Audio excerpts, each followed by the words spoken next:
aku Safira Gina Armadan. Dan aku Fatima Zahra. Di vlog kita kali ini kita akan melakukan kuliah kerja lapangan di Jakarta, di mana kita bakal keliling-keliling ke beberapa kementerian penting yang mempunyai peran besar dalam penyelenggaraan pemerintahan di Indonesia.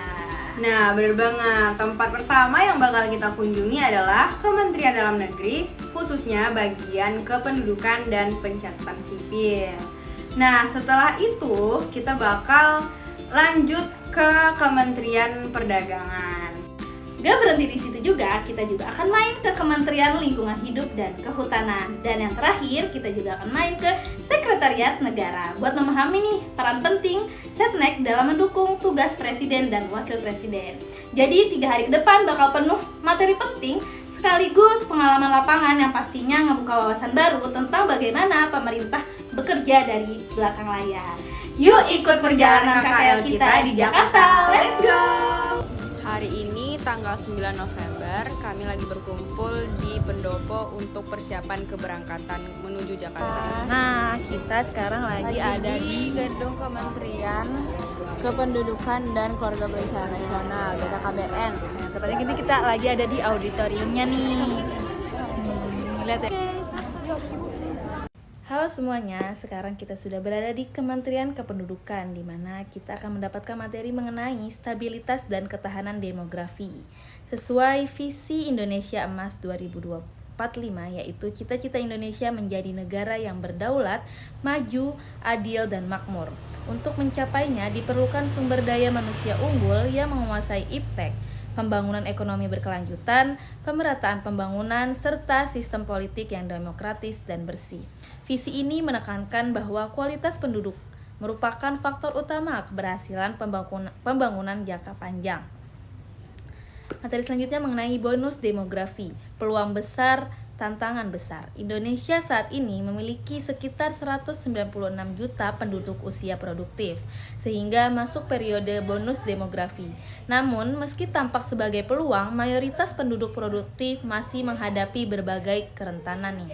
Beberapa masalah yang diangkat dalam materi ini mengenai pertama, tingginya pekerja sektor informal tanpa jaminan sosial. Yang kedua, rasio tabungan stagnan sehingga usia produktif belum menjadi mesin pertumbuhan ekonomi. Yang ketiga, banyak keluarga dengan kepala keluarga perempuan yang sering berhubungan dengan ketidakstabilan keluarga dan kerendahnya perempuan bekerja di sektor formal. Lalu tingginya tingkat pengangguran usia muda sekitar 17,45%, menandakan ketidaksesuaian antara pendidikan dan pasar kerja. Lalu angka stunting yang masih besar sekitar 9,8% mengancam kualitas generasi mendatang. Nah, dari sini menekankan bahwa bonus demografi bukan otomatis menguntungkan tanpa kualitas penduduk yang baik. Bonus dapat berubah menjadi beban. Materi selanjutnya atau materi ketiga mengenai ketahanan demografis, di mana ketahanan demografis adalah kemampuan sistem kependudukan untuk yang pertama saat mencapai tujuan kesejahteraan, bertahan dari guncangan mulai dari krisis ekonomi, pandemi, dan bencana. Lalu beradaptasi terhadap perubahan jangka panjang, pulih setelah terjadi krisis. Penduduk bukan lagi dilihat sebagai objek, melainkan aktor utama transformasi pembangunan. Ketahanan demografis menjadi kunci dalam menjaga stabilitas sosial, ekonomi dalam menghadapi isu global seperti penuaan penduduk, migrasi, urbanisasi, dan perubahan iklim. Materi selanjutnya mengenai 3 dimensi ketahanan demografis. Yang pertama ada resistensi, kemampuan populasi untuk menahan dampak negatif dari guncangan, misalnya pertahanan ekonomi keluarga saat krisis. Materi selanjutnya mengenai perbandingan tantangan global dan Indonesia, di mana materi ini membedakan situasi negara maju dan negara berkembang. Di mana kalau di negara maju menghadapi masalah penuaan penduduk, rendahnya tingkat kelahiran, serta tingginya beban pensiun dan kesehatan. Kebijakan mereka fokus pada imigrasi, otomatisasi, dan juga reformasi sosial. Sedangkan kalau di Indonesia, menghadapi masalahnya dengan menghadapi populasi besar dan masih muda, sehingga fokus utamanya adalah memastikan kualitas sumber daya manusia dan menciptakan lapangan kerja. Jika tidak dikelola, bonus demografi bisa menjadi bencana biaya sosial. Nah, makanya ini sangat menyoroti perlunya keseimbangan antara supply penduduk, kualitas sumber daya manusia, dan demand tenaga kerja di dunia usaha. Tanpa perencanaan yang tepat, kelebihan penduduk usia kerja tidak akan terserap dalam pasar kerja. Demografis untuk Indonesia, fokus ketahanan demografis untuk Indonesia. Materi selanjutnya mengenai arah kebijakan yang disarankan. Yang pertama, ada peningkatan kualitas sumber daya manusia melalui pendidikan, kesehatan, penghapusan stunting, dan pengurangan kemiskinan ekstrim.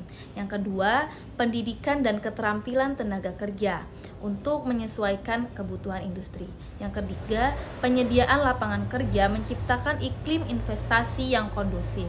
Yang keempat, pemerataan pembangunan agar migrasi tidak terkonsentrasi di kota-kota besar saja.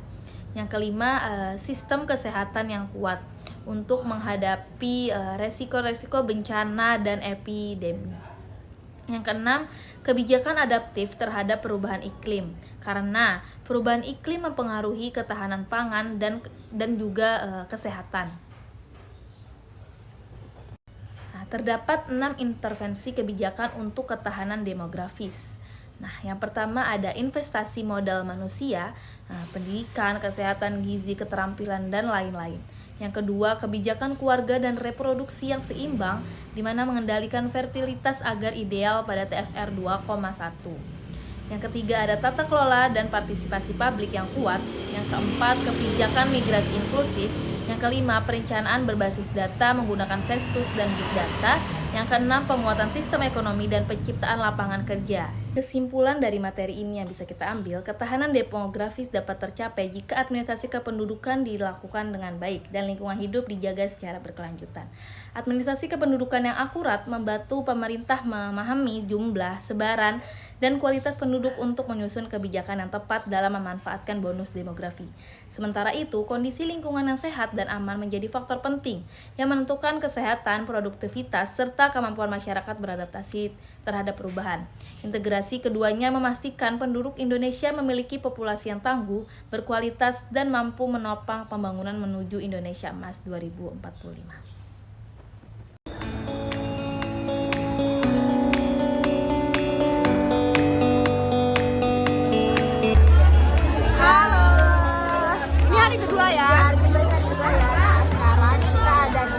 Sekretariat Jenderal Kementerian Perdagangan.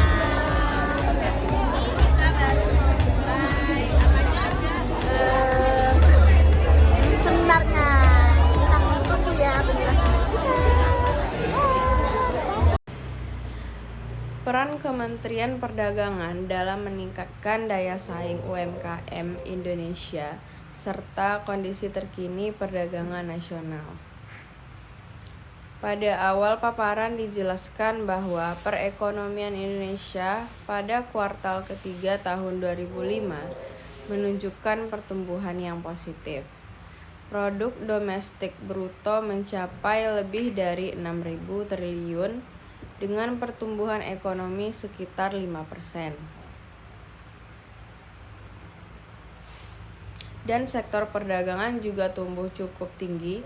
Kinerja perdagangan internasional Indonesia dari Januari hingga September 2025 juga menunjukkan capaian yang signifikan, di mana neraca perdagangan mencatat surplus yang besar, yaitu sekitar USD 33 miliar. Surplus ini terutama didukung oleh kinerja ekspor non-migas yang terus meningkat walaupun ekspor migas mengalami adanya penurunan.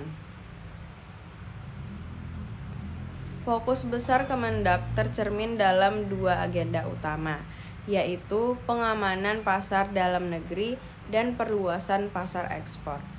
Pengamanan pasar diwujudkan melalui berbagai instrumen trade remedies seperti bea masuk tindakan pengamanan, bea masuk anti-dumping, bea masuk imbalan, serta pembelaan terhadap eksportir Indonesia yang menghadapi tuduhan negara lain.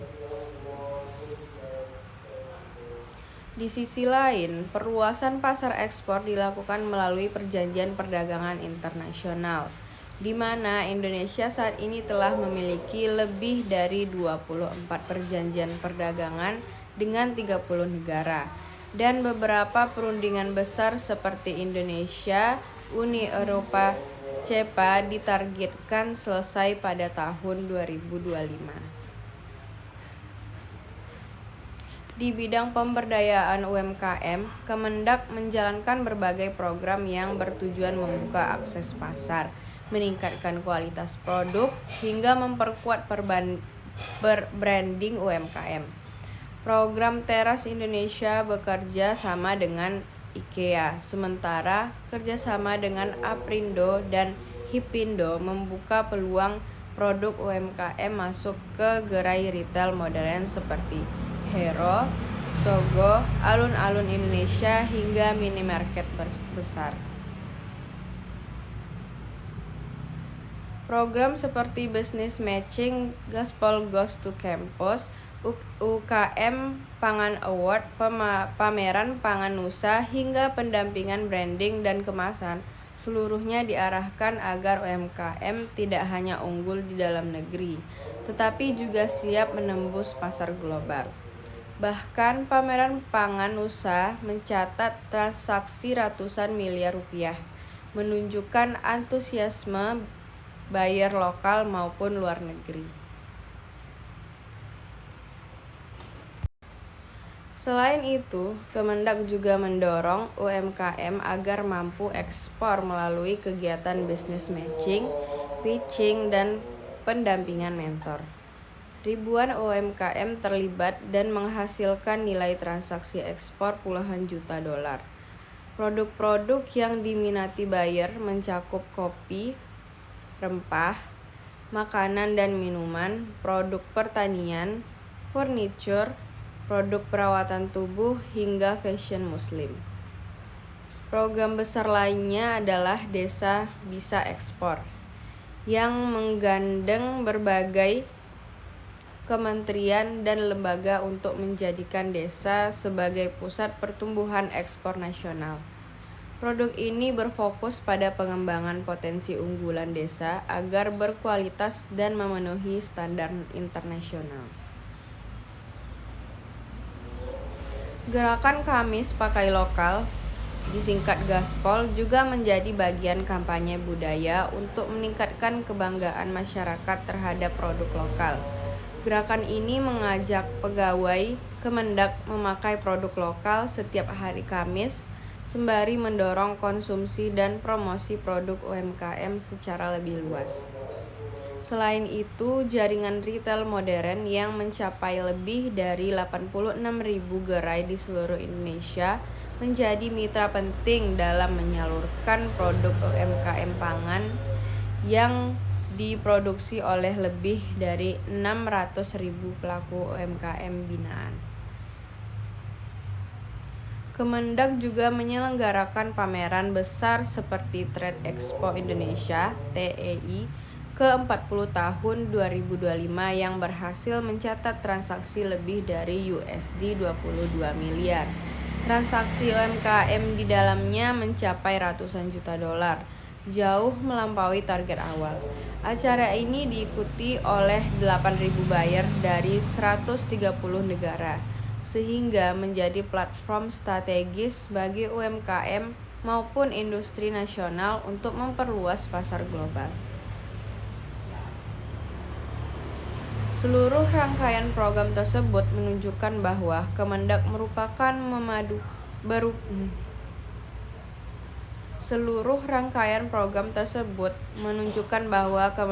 berupaya memadukan kebijakan penguatan pasar dalam negeri dengan strategi besar membuka akses pasar internasional, sekaligus memastikan UMKM Indonesia menjadi bagian dari rantai pasok global. Halo, lagi ada di Kementerian Kehutanan. Lingkungan dan Kehutanan.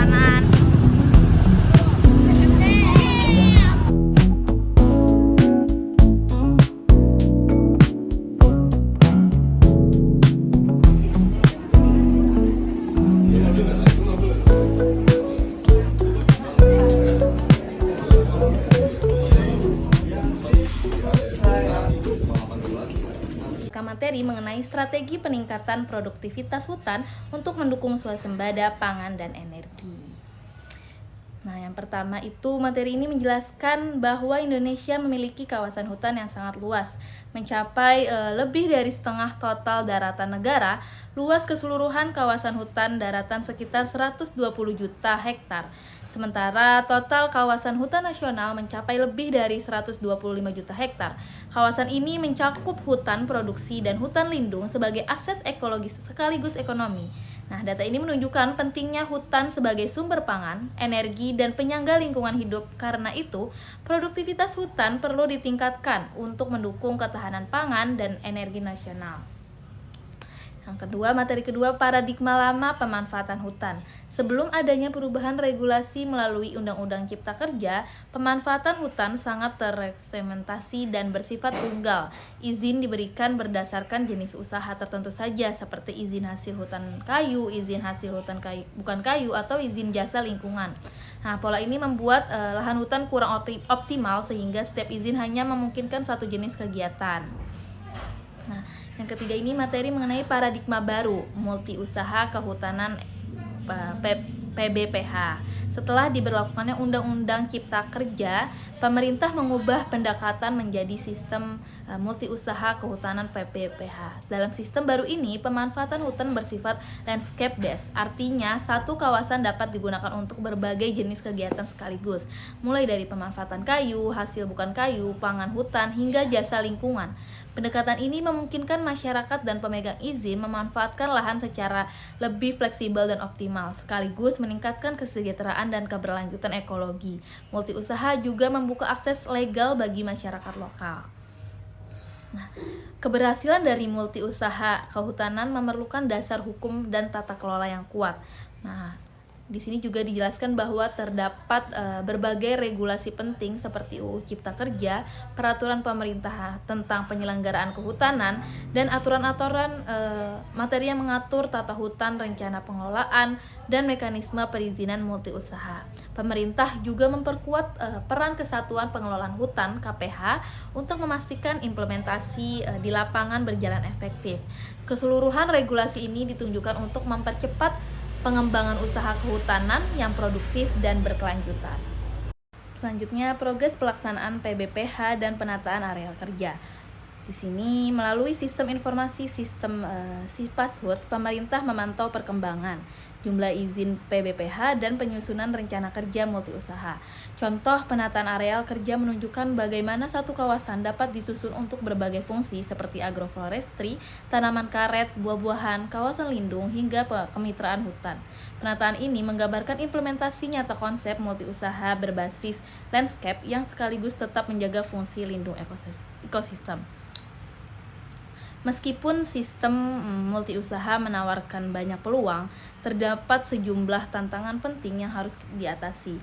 Konflik tenurial masih sering terjadi karena tumpang tindih klaim lahan antara pemegang izin, masyarakat, hukum adat, dan penduduk sekitar. Selain itu, proses transisi dari model bisnis lama ke multi usaha berjalan lambat. Akibatnya minim inovasi teknologi dan kebutuhan investasi yang besar. Kesulitan akses pembiayaan menjadi hambatan karena lembaga keuangan menganggap usaha hasil hutan bukan kayu dan jasa lingkungan beresiko tinggi. Keterbatasan infrastruktur dan pasar juga menyebabkan produk hasil hutan sulit bersaing dengan komoditas pertanian skala besar. Nah, tujuan akhirnya mendukung swasembada pangan dan energi. Seluruh strategi peningkatan produktivitas hutan diarahkan untuk mendukung ketahanan pangan dan energi nasional. Dengan memaksimalkan fungsi hutan produksi secara beragam melalui agroforestry, pemanfaatan hasil hutan bukan kayu, hingga bioenergi, Indonesia dapat memperkuat sumber pangan alternatif, mengurangi ketergantungan impor, dan juga menciptakan energi terbarukan berbasis hutan. Pendekatan ini sekaligus menjaga kelestarian lingkungan dan meningkatkan kesejahteraan masyarakat sekitar yang ada di sekitar hutan. Nah, dari materi ini bisa kita simpulkan bahwa peningkatan produktivitas hutan melalui multiusaha bertujuan memaksimalkan fungsi hutan secara ekonomi tanpa merusak ekosistemnya, sehingga dapat mendukung kebutuhan pangan, energi, dan kesejahteraan masyarakat. Upaya ini membutuhkan juga data kependudukan yang akurat untuk memastikan keterlibatan masyarakat sekitar hutan, penyelesaian konflik lahan, serta pengaturan akses yang tepat. Di sisi lingkungan hidup, pengelolaan hutan yang berkelanjutan menjadi penting untuk menjaga keseimbangan ekologi, mencegah kerusakan, dan mengamankan sumber daya alam. Integrasi pengelolaan hutan, administrasi kependudukan, dan perlindungan lingkungan menjadi kunci terhadap pembangunan yang berkelanjutan.